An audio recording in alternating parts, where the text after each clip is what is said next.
Hola a todos. El día de hoy vamos a hacer una deducción de la ecuación de Clausius-Clapeyron, que es muy importante en la termodinámica.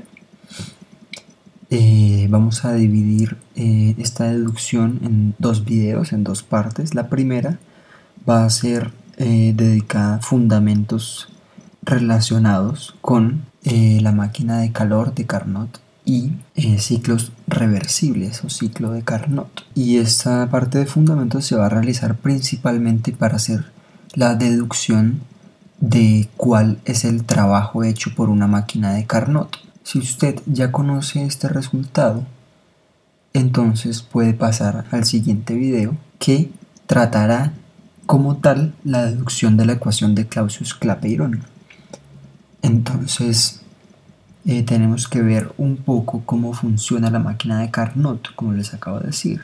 Muy posiblemente muchos de ustedes están familiarizados con el ciclo de Carnot, pero si no le importa, igual si quieren repasar para saber bien de dónde sale la ecuación del trabajo de una máquina de Carnot, pues este video es para eso.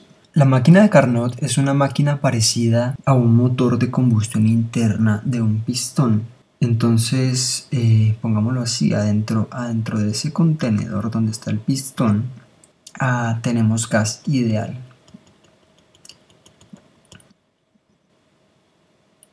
Este contenedor está sobre un depósito, por decirlo así, un depósito de calor que está a una temperatura T1. Y entonces en la primera parte del ciclo de Carnot, de la máquina de Carnot, vamos a tomar nuestro sistema, que es este de acá, y vamos a alar del pistón. Cuando hacemos esto, como este sistema está en contacto con el depósito, con la reserva de calor, va a haber una cantidad de calor que va a ser transferida al sistema. Esa cantidad la vamos a llamar Q1 y va a estar a una temperatura T1. Esto hace que mientras el gas se descomprime, como se le está metiendo calor al sistema, la temperatura del gas adentro sea constante. Entonces pongámoslo acá algo así como T es una constante K que pertenece a los reales positivos, por decirlo así. A estos procesos en donde la temperatura se mantiene constante se les llama isotérmicos. Grafiquemos esto en una gráfica de volumen contra presión. Vamos a tener en un punto inicial acá, el punto 1,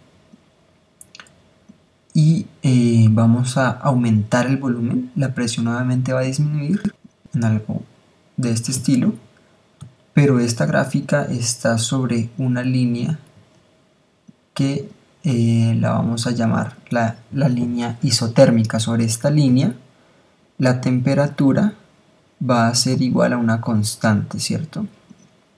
Sobre esa línea. Entonces eso es lo que tenemos en la primera parte del ciclo de Carnot. Luego el pistón retrocede, por decirlo así, automáticamente, porque el gas hace trabajo sobre él.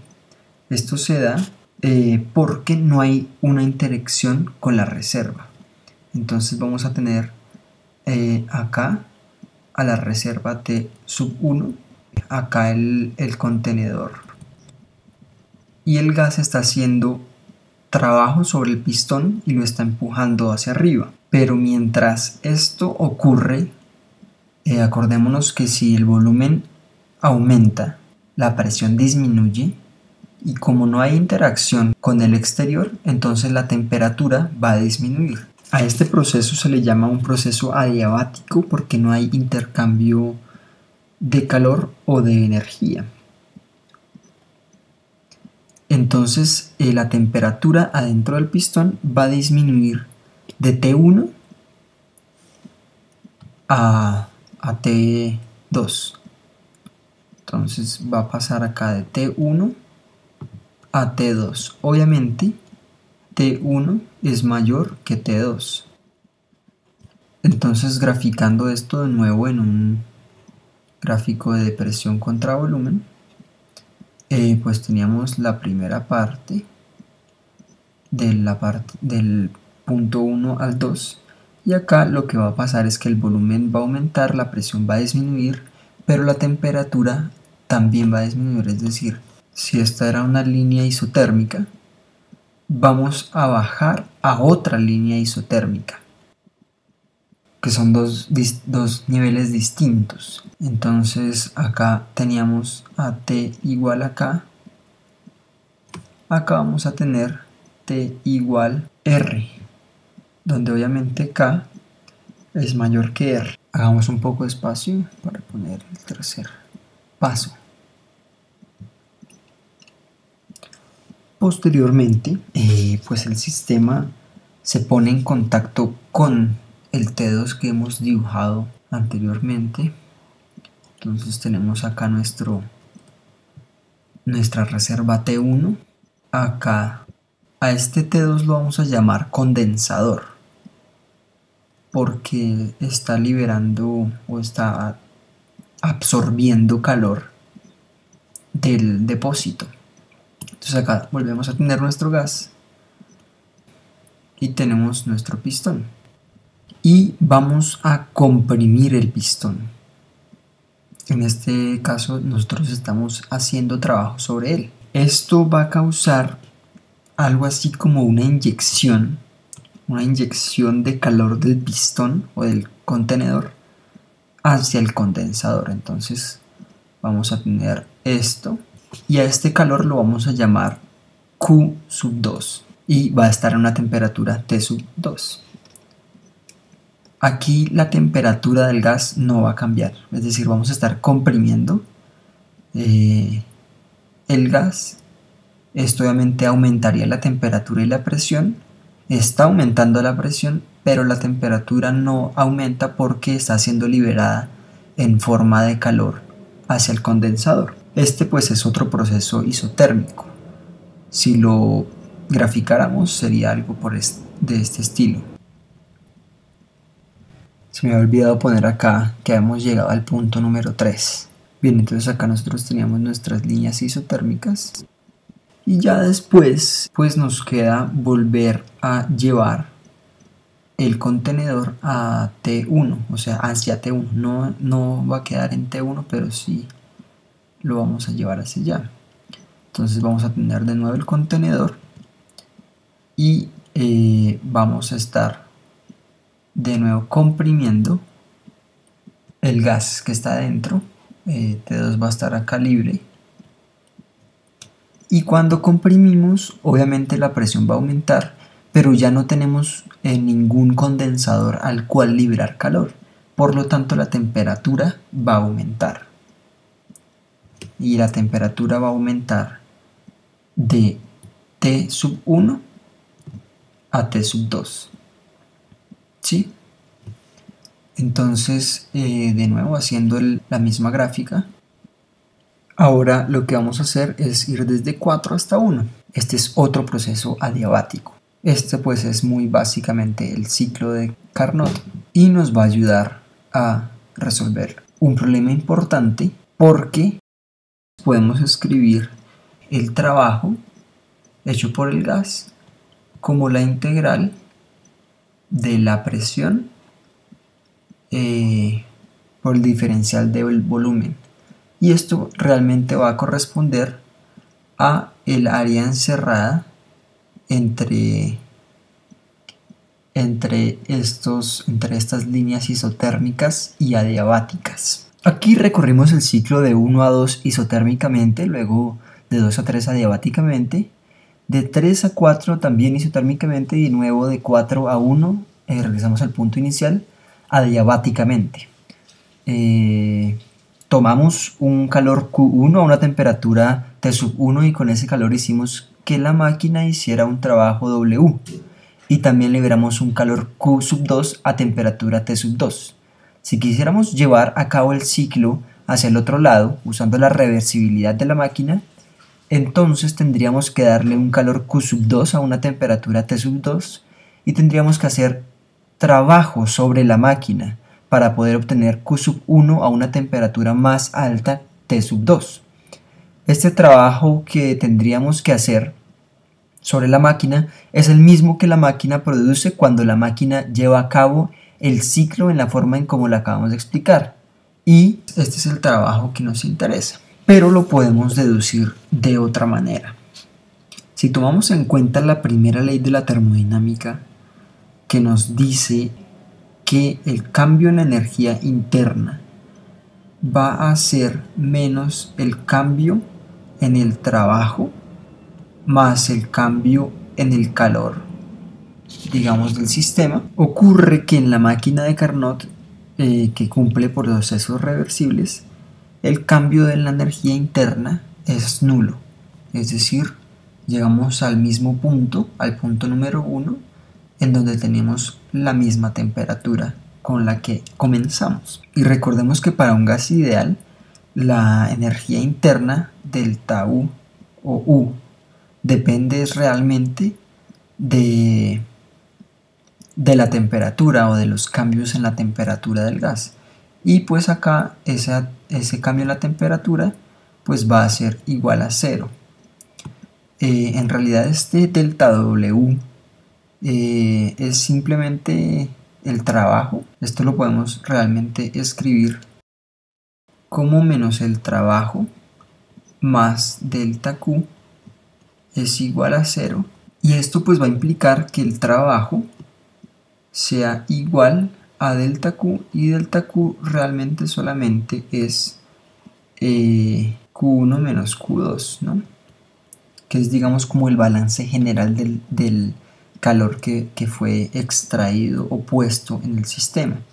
En este caso, como el trabajo sabemos que es positivo por la construcción que se le da al trabajo en la primera ley de la termodinámica, entonces esto pues va a implicar obviamente que Q1 va a ser mayor que Q2. Esto último es muy importante porque si se fijan bien, T1 es más grande que T2, como lo hemos dicho anteriormente. T1 también es más grande que T2. Estas dos relaciones son muy importantes y nos permiten intuir que tal vez Q1 dependa de alguna función de la temperatura 1. Pero ¿cuál es esa función? Para saber cuál es esa función, consideremos el siguiente ejemplo en el cual nos vamos a dar una idea de cuál podría ser esa función. Vamos a construir dos máquinas y estas dos máquinas tienen las siguientes características. A es una máquina de Carnot, una máquina reversible. Ella va a tomar, es como el contenedor que vimos anteriormente, y ella va a tomar calor Q1 a temperatura T1, lo va a tomar de este depósito, de esta reserva de calor, y va a hacer un trabajo que lo vamos a llamar W y libera calor a una temperatura T2. A ver, una transferencia de acá a acá de Q1 va a liberar un trabajo que lo podemos usar, y también va a liberar calor Q2, y el resultado total va a ser que cogimos calor Q1 de T1, vamos a producir este trabajo y vamos a liberar otro calor Q2 a una temperatura más baja T2. Ahora, B puede ser cualquier máquina que se les ocurra a ustedes, que toma la misma cantidad Q1, hace un trabajo W' y libera calor a una temperatura menor T2. Va a tomar Q1, va a hacer un trabajo W' y va a liberar de igual manera Q2 a una temperatura T2. ¿Por qué les estoy mostrando este ejemplo? Porque debemos tener algo muy presente. B puede que no tenga un gas ideal adentro.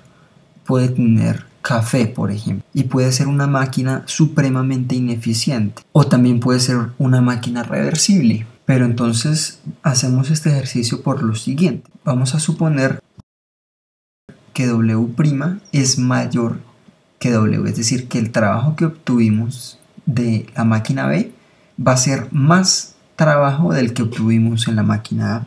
Si esto es así, entonces uno podría tomar una cantidad de calor Q1, la podría transferir a la máquina B y con ese calor Q1 vamos a hacer el trabajo W'. Como W' es mayor que W, entonces vamos a escribir que W' es igual al trabajo anterior más otro trabajo, ¿sí? Un trabajo que le vamos a llamar W'. Entonces ahora vamos a tomar este trabajo y se lo vamos a pasar a A. Entonces estamos transfiriendo este trabajo de B a A. Y como esta es una máquina reversible, vamos a hacer pues obviamente el ciclo al revés. Recordemos que una máquina reversible toma la misma cantidad de trabajo para hacer el ciclo en una dirección que en la otra. Entonces esta máquina, ¿qué es lo que hace? Absorbería calor a T2, llamémoslo Q2, y liberaría calor Q1 a T1. Y si hacemos cuentas, es decir, si vemos qué es lo que ha pasado haciendo esto, de aquí sacamos Q1 y volvimos a meter Q1. Aquí en T2 metimos el calor Q2 y lo volvemos a sacar. Entonces este está exactamente igual que al principio, este está exactamente igual que al principio. Y pues hemos pasado todo el trabajo hecho por B a A, o sea, este trabajo ya lo gastamos y nos queda como resultado, nos queda este W'. Entonces habríamos obtenido trabajo sin cambiar la temperatura del ambiente de la máquina o del exterior de la máquina, es decir, que hemos generado energía de la nada, y lo cual es imposible. Es más, si B es una máquina reversible, también como A, entonces no importa cómo está diseñada la máquina, porque la cantidad de trabajo que uno obtiene cuando absorbe Q1 a una temperatura T1 y libera calor a T2 no depende del diseño de la máquina. Eso es un resultado muy importante. Como decía Feynman, esto no es una propiedad de la máquina A y de la máquina B, no es una propiedad de máquinas en específico, sino que es una propiedad del mundo, es una propiedad del universo. Y por lo tanto, si en efecto la máquina no depende del diseño ni de una sustancia, hayamos ya tratado gas, pero como dijimos le podemos poner café o té, ¿sí? O hierro. Entonces definimos la función, esa función que estábamos buscando, la función esta que está acá, esa la vamos a definir como f de t igual a s por t, y s va a ser una constante.